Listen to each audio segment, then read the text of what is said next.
Hello everyone, क्या हाल चाल है आपके। तो बच्चों स्वागत करते हैं एक और प्यारे से सेशन के अंदर। तो बच्चों चैप्टर नंबर 6 चल रहा है हमारा रिसोर्स मोबिलाइजेशन और आज हमारी दूसरी क्लास। बच्चों ये चैप्टर बहुत ही छोटा है और हम इसको स्टार्ट कर चुके हैं ऑलरेडी।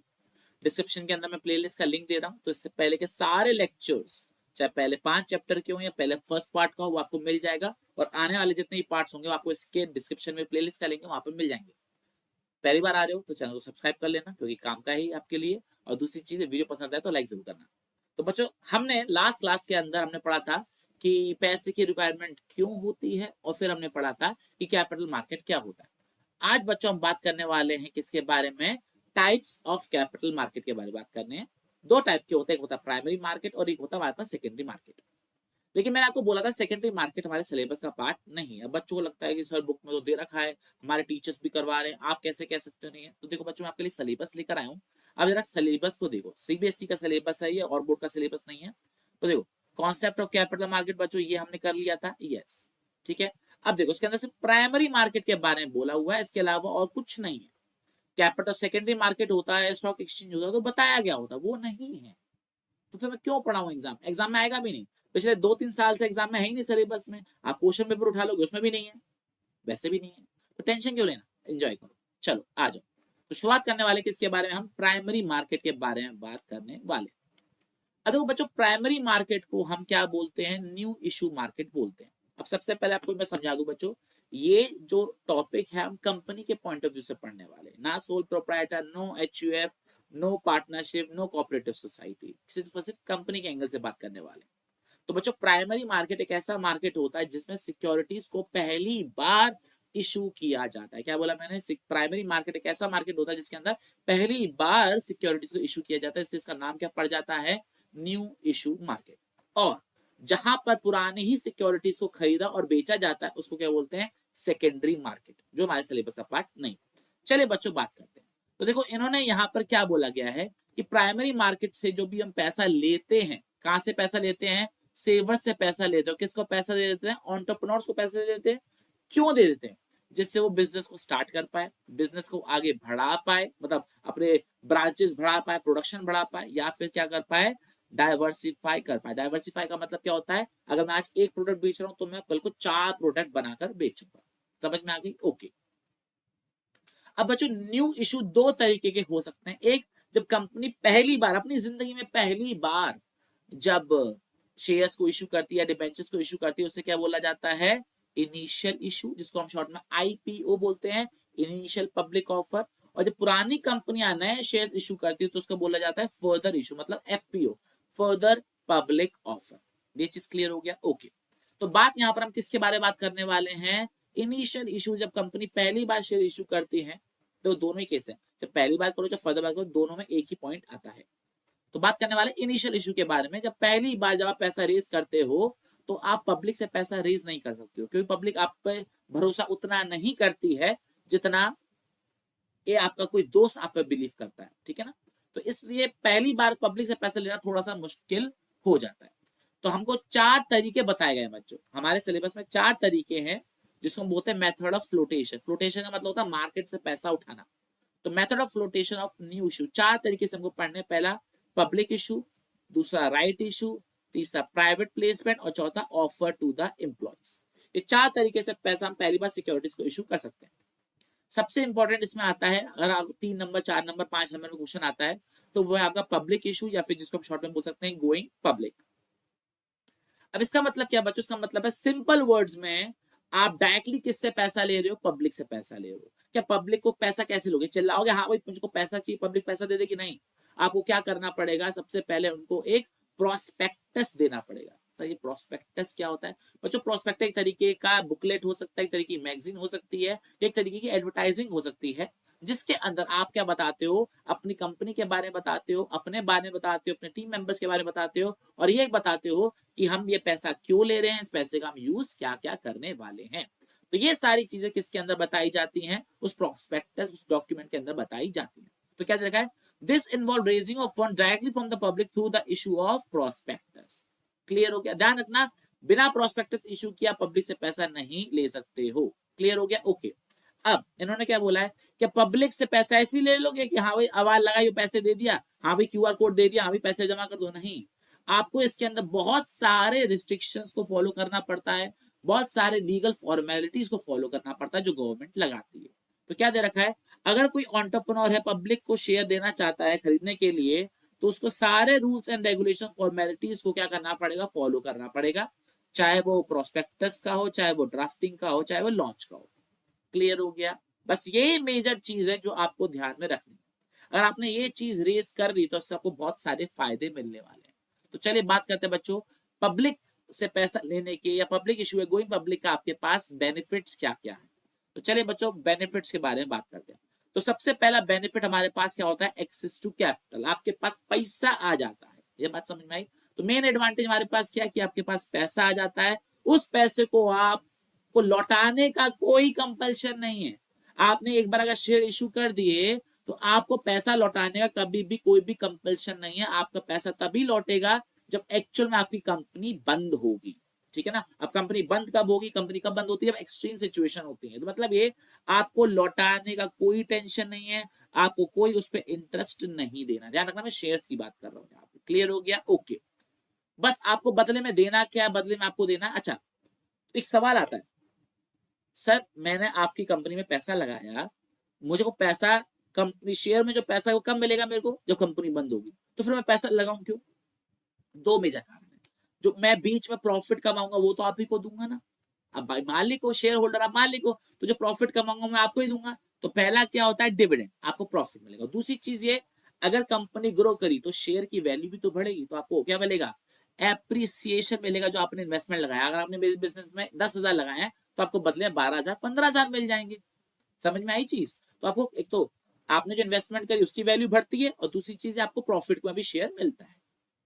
तो ये दो मेजर फायदे होते हैं जब आप शेयर में पैसा लगाते हो। क्लियर हो गया? ओके। लेकिन जो कंपनी पैसा ले रही है उस पैसे को वो यूज कहाँ करती है, जो कैपिटल रेस कर रही है वो कहाँ यूज करती है, तो बिजनेस के ग्रोथ और एक्सपेंशन के लिए। अगर आपने कोई लोन लिया हुआ तो लोन का रीपेमेंट करने के लिए, मार्केटिंग करने के लिए, या ये कह लो और किसी कंपनी को खरीदने के लिए। मान के चलो मुझे किसी कंपनी को खरीदना है, मेरे पास पैसे नहीं खरीदने के लिए, तो मैं लोन लूंगा। तो मैं लोन लेने की जगह पब्लिक से पैसे ले लिया कि आप मुझको पैसा दो, मैं उस कंपनी को खरीद लूंगा। तो इन चीजों के लिए आप क्या बोलते हैं, बेनिफिट। तो पहला हमारे पास बेनिफिट क्या है, एक्सेस टू कैपिटल। और बच्चों इसके अलावा छोटे मोटे आपको एडवांटेजेस और दे रखे हैं, एक बार पढ़ते हैं अदर एडवांटेजेस। पहला क्या, मर्जर्स एंड एक्विजिशन। बच्चों हमने पिछले चैप्टर में पढ़ चुके हैं ऑलरेडी, चैप्टर नंबर 4 पढ़ा था हमने, एंटरप्राइज ग्रोथ स्ट्रेटेजी में हमने मर्जर और एक्विजिशन का मतलब पढ़ा था। अगर नहीं देखा तो देख लेना। इसका मतलब क्या है, जब आप बिजनेस को खरीदते हो या बिजनेस को एक दो जो बिजनेस आपस में मिल जाते हैं उसमें हेल्प करता है, ठीक है ना। दूसरी चीज हायर वैल्यूएशन, जब आपके शेयर पब्लिक में डील होते हैं तो आपकी वैल्यू है ना प्राइवेट कंपनी के मुकाबले ज्यादा होती है, ठीक है ना, क्योंकि लोग आप पे भरोसा करते हैं, जिसके पे भरोसा ज्यादा होता है उसकी मार्केट वैल्यू ज्यादा होती है। तीसरा, बेंचमार्क ट्रेडिंग प्राइसेस। अब होता क्या है कि अगर आपको कोई और सिक्योरिटी खरीदनी है, बेचनी है, तो फिर वो मार्केट प्राइस पर डील होती है, क्योंकि जब चीजें मार्केट पर चल रही होती है तो वो मार्केट प्राइस पर डील होती है। तो इससे आपको कभी भी कम पैसा नहीं मिलेगा, वही पैसा मिलेगा जो मार्केट आपको देना चाहता है। इसके अलावा कैपिटल फॉर्मेशन, कैपिटल फॉर्मेशन क्यों, आपको और पैसा रेस करने में कभी भी प्रॉब्लम नहीं होती। इन्वेस्टर को अगर पैसा चाहिए तो वो क्या करेगा, मार्केट में शेयर बेच देगा, उसको पैसा मिल जाएगा, उसके ऊपर टेंशन वाली कोई बात नहीं है। तो कैपिटल फॉर्मेशन बड़ा इजी हो जाता है, कैपिटल भरना बड़ा इजी काम हो जाता है। इंसेंटिव, अच्छा एक बात और, शेयर्स को आप एम्प्लॉयज को भी दे सकते हो, ये बोल के कि भाई तू मेहनत करता है तो हम शेयर दे रहे हैं, अब तू भी हमारी तरह मालिक है। तो इससे क्या होता है, हमारे यहाँ और एम्प्लॉयज आते हैं। क्यों आते हैं, क्योंकि वो क्या सोचते हैं कि भाई हमको शेयर मिलेगा, हम भी उस कंपनी के क्या बन जाएंगे, मालिक बन जाएंगे। तो स्टॉक ऑप्शन या स्टॉक इंसेंटिव स्कीम आपको नए एम्प्लॉयज लाने में भी हेल्प करता है। इसके अलावा रिड्यूस्ड बिजनेस रिक्वायरमेंट, मतलब ये अगर आप पब्लिक से पैसा लेते हो, ठीक है ना, क्या, अच्छा एक चीज देखो, while an underwritten initial public offering requires significant earning, the lack of earning does keep the private company from going public। मतलब ये एक सवाल है, आपको पता है कि शायद आपने पढ़ा हो, मिनिमम सब्सक्रिप्शन नाम की एक चीज होती है कि अगर आप कभी भी मार्केट में शेयर को इशू करते हो तो कम से कम 90% तो खरीद जाने चाहिए, अदरवाइज आप पैसे को यूज नहीं कर पाते हो। तो इन्होंने क्या दे रखा है, अगर आपने किसी आईपीओ को, इनिशियल पब्लिक ऑफरिंग को अंडरराइट करवाया हुआ, अंडरराइट का मतलब क्या है, आपने प्रॉमिस करवाया हुआ है कि हाँ भाई मेरे शेयर्स बिकवा देंगे, ठीक है, तो आपके पास ऑलरेडी पैसा बहुत सारा होना चाहिए। अगर नहीं हुआ तो आप क्या कर पाओगे, खरीद पाओगे नहीं, बेच पाओगे नहीं, बेच पाओगे। यहाँ पे वही बात इन्होंने बोल रही है कि अगर आपके पास पैसा नहीं है, क्या बोला मैंने, आपके पास अगर पैसा नहीं है तो अंडर राइटर्स को कमीशन नहीं दे पाओगे शेयर्स बिकवाने का। सर समझ में नहीं आया, मैं फिर से समझाता हूँ। मान के चलिए एक प्राइवेट कंपनी है जिसके पास पैसे नहीं है, उसको पब्लिक से पैसे लेने हैं, और आपको पता है मिनिमम सब्सक्रिप्शन कितने का होता है, 90% का होता है। तो 90% के हिसाब से अगर आपको 100 करोड़ चाहिए तो आपके 90 करोड़ पब्लिक को आपको दे देने चाहिए। अगर 1 रुपया भी कम होगा तो पूरा का पूरा पैसा आपको लौटाना पड़ेगा। तो आप किसको अपॉइंट करते हो, अंडर राइटर्स को अपॉइंट करते हो। अब अंडर राइटर्स कौन होते हैं, जो वादा करते हैं कि हम आपके सारे शेयर्स बिकवाएंगे, ठीक है। अब अंडर राइटर्स ये सारा काम फ्री में करेंगे नहीं, आप उसको बदले में क्या दोगे, कमीशन दोगे, बदले में क्या दोगे, चार्ज दोगे, जो उनका फीस होता है। तो आपके पास वो फीस देने के लिए भी तो पैसे होने चाहिए। अगर आपके पास फीस देने के लिए पैसे नहीं है तो पब्लिक से पैसा आप कभी ले ही नहीं पाओगे, क्योंकि पब्लिक आपको जानती नहीं। अंडर राइटर को पैसे दे नहीं पाओगे तो आप पब्लिक कंपनी बन ही नहीं पाओगे। वो घुमा फिरा के बात बोली गई है। अच्छा, लेस डायल्यूशन, लेस डायल्यूशन का मतलब क्या होता है कि इसके अंदर आपका जो कंट्रोल होता है वो कंपैरेटिवली कम डायल्यूट होता है in comparison to IPO. IPO में क्या होता है, बहुत ज्यादा आपका चला जाता है, लेकिन एक दो जनों को अगर आप देते हो ना शेयर्स तो उसमें आपका नहीं जाता, ठीक है। लिक्विडिटी, लिक्विडिटी का मतलब यहाँ पर क्या है कि आपका जो पैसा है तुरंत कैश में कन्वर्ट हो जाता है। आपको जैसे मान के चलो मैंने किसी कंपनी में शेयर लगाया और मुझे पैसे की जरूरत है, तो मैं कंपनी से पैसे वापस नहीं मांगूंगा, मैं किसी और को शेयर बेच दूंगा, वहां से मेरे पैसे आ जाएगा। तो ये फायदा एक हो जाता है। और लास्ट होता है प्रेस्टीज, इज्जत। तो जो कंपनी मार्केट में लिस्टेड होती है, जो शेयर मार्केट में बिकते हैं जिसके शेयर्स, उसकी जो इज्जत होती है वो ज्यादा होती है, चाहे कस्टमर के पॉइंट ऑफ व्यू में हो चाहे सप्लायर के पॉइंट ऑफ व्यू में हो। क्या आपको ये चीज क्लियर हो गया बच्चों? ये था हमारा क्या, एक्सेस टू कैपिटल के इसका पब्लिक इशू का। बाकी तीन छोटे छोटे बच्चों फटाफट से कंप्लीट करते हैं और इस टॉपिक को हम कंप्लीट कर देंगे।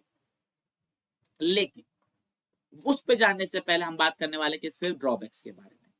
क्या पब्लिक से पैसे लेने के सिर्फ फायदे ही फायदे, क्या कुछ नुकसान नहीं है बच्चों? नुकसान भी है। पहला नुकसान हमारे पास क्या है कि आपकी रिस्पॉन्सिबिलिटी बढ़ जाती है, आपकी आंसरेबिलिटी बढ़ जाती है। जिन्होंने आपके पास बिजनेस के अंदर पैसा लगाया उसको आप आंसरेबल हो कि आप उस पैसे का यूज कैसे कर रहे हो। प्राइवेट कंपनी में तो दो चार लोगों ने पैसा लगाया, आप ही खुद मालिक होते हो उसके, तो आपको कोई टेंशन नहीं होती। लेकिन जब पब्लिक में पैसा लगा दिया तो आपको पब्लिक को आंसर देना पड़ेगा। दूसरी चीज ये, आपको लगातार डिविडेंड बांटना पड़ेगा, प्रॉफिट बांटना पड़ेगा, लगातार आपको प्रॉफिट दिखाने का प्रेशर होगा कि हाँ भी इस पैसे का सही इस्तेमाल हो रहा है। तीसरा, vulnerable to unwelcome take over. अब क्योंकि आपके शेयर्स मार्केट में खरीदे और बेचे जाते हैं, तो किसी बड़े पर्सन ने आपके शेयर्स खरीद लिए तो रातों रात वो कंपनी का मालिक बन जाएगा और आपको रातों रात कंपनी से बाहर निकाल दिया जाएगा। इसके अलावा आपको कंपनी जो रूल्स होते हैं कंपनीज एक्ट के, जो गवर्नमेंट बनाती है, उसके रूल्स एंड रेगुलेशंस को लगातार आपको फॉलो करना पड़ता है। आप फॉलो नहीं करोगे तो गवर्नमेंट की पेनल्टी वगैरह लग जाती है। अच्छा, इसके अलावा आपको जो भी रिपोर्टिंग रिक्वायरमेंट होती है, जो भी आपको गवर्नमेंट की फीस होती है, फिर कह लो गवर्नमेंट के पास जो डॉक्यूमेंट सबमिट होते हैं, आप नहीं करते, आप किसी एक वकील से करवाते हो या एक सीए से करवाते हो, तो उसके भी तो सैलरी जाती है, उनकी भी तो फीस जाती है, सीए की फीस जाती है, एडवोकेट की फीस जाती है। जो आपकी रिपोर्टिंग रिक्वायरमेंट होती है, कभी ये पेपर सबमिट करना है, कभी वो पेपर सबमिट करना है, तो खर्चे थोड़े से बढ़ जाते हैं। इसके अलावा क्या है, relinquish some control of the company from following the public offering।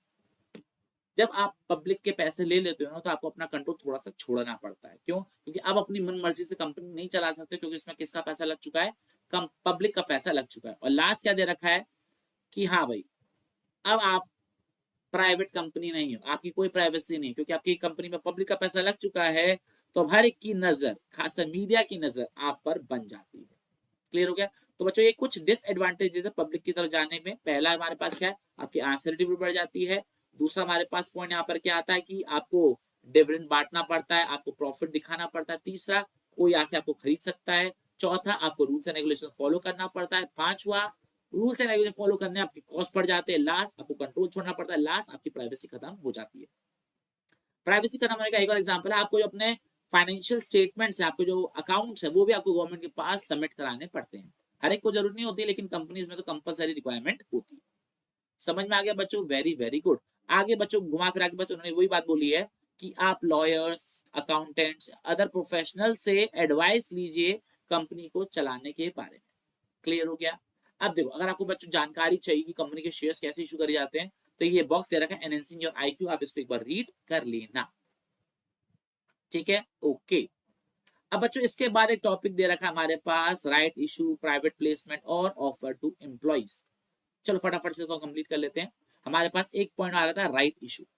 Public तो देख लिया राइट इशू का मतलब क्या है।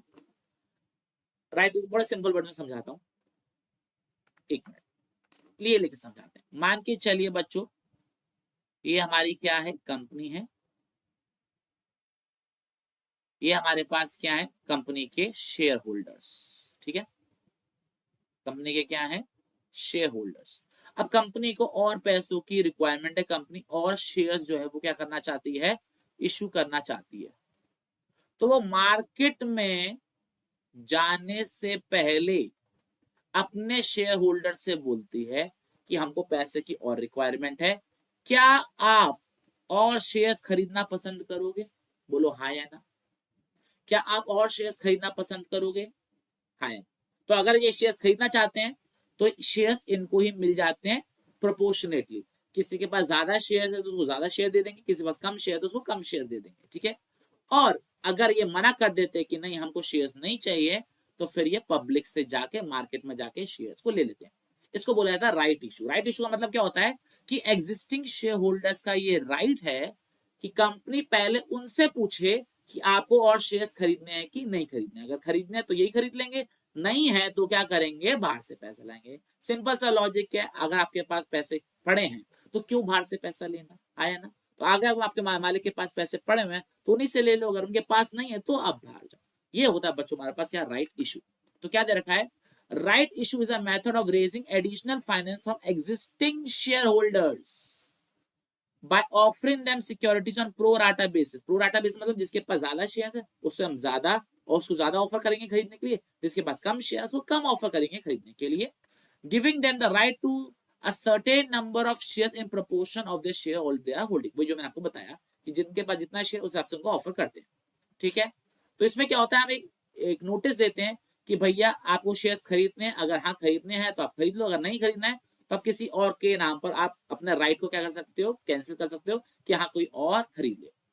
अभी बात आती है कि सर ये राइट इशू करने से बेनिफिट क्या होता है। तो सबसे बड़ा बेनिफिट क्या है, इसमें कम खर्चा होता है। कम खर्चा क्यों होता है, क्योंकि आपको किसी ब्रोकर की जरूरत नहीं, किसी एजेंट की जरूरत नहीं, किसी अंडरराइटर की जरूरत नहीं कि कोई वादा कर रहा है मैं आपको शेयर्स बिकवाऊंगा। ठीक है, आपको कोई प्रोस्पेक्टस नहीं देना, कोई आपको शेयर को लिस्ट करवाने की कुछ भी जरूरत नहीं पड़ती इसके अंदर। क्लियर हो गया? ये बच्चों हमारा क्या पॉइंट, राइट इशू। इसके बाद बच्चों हमारे पास अगला पॉइंट क्या था, प्राइवेट प्लेसमेंट। अब प्राइवेट प्लेसमेंट का मतलब क्या है, आपने शार्क टैंक देखा है, बस उसी तरीके का है कि आप क्या कर रहे हो, शेयर्स पब्लिक को नहीं दे रहे हो, एम्प्लॉयज को नहीं दे रहे हो, किसको दे रहे हो, बड़े लोगों को दे रहे हो। मतलब ये प्राइवेट प्लेसमेंट भी direct sale by a company of its security हुआ to a limited number of sophisticated investor. Sophisticated investor मतलब क्या होता है, जिनके पास जरूरत से ज्यादा पैसा होता है। ठीक है ना, जिनको हम इंस्टीट्यूशनल इन्वेस्टर्स भी बोलते हैं, जैसे कि UTI, LIC, GIC, army group insurance, state level financial corporation, इनको हम क्या करते हैं, ऑफर करते हैं। चाहे आप पब्लिक कंपनी हो, चाहे आप प्राइवेट कंपनी हो, चाहे आप बैंक हो, आप सब इनसे पैसे लेते हो। क्या ये चीज क्लियर हो गया? Very very good. और बच्चों लास्ट टॉपिक हमारे पास क्या आ रहा है, अच्छा इसमें एक चीज और, ये क्यों फायदेमंद होता है पहले तो ये बताओ। ये फायदेमंद इसलिए होता है क्योंकि आपको पब्लिक को नहीं बताना पड़ता कि आपने पैसे किससे लिए। समझ में आई चीज?